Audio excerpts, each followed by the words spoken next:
Today, I want to talk about the continuation of cyber risk monitoring objectives. It's all about keeping our systems safe and secure. We analyze everything from hardware to software, data to personnel, and even processes. We link them to our organizational goals and missions. We identify threats and vulnerabilities, whether they're human, natural, or environmental. And then we associate those vulnerabilities with specific components to figure out the cost of fixing them. We want to make sure we're prepared for anything that comes our way. But it doesn't stop there. We evaluate the necessary controls and design strategic remediations that meet our needs.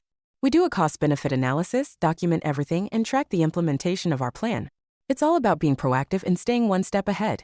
By taking this comprehensive approach, we ensure that our operations remain stable and protected against cyber risks.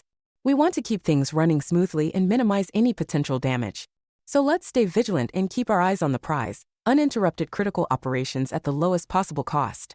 Remember, cybersecurity is everyone's responsibility. Let's work together to keep our systems safe and secure.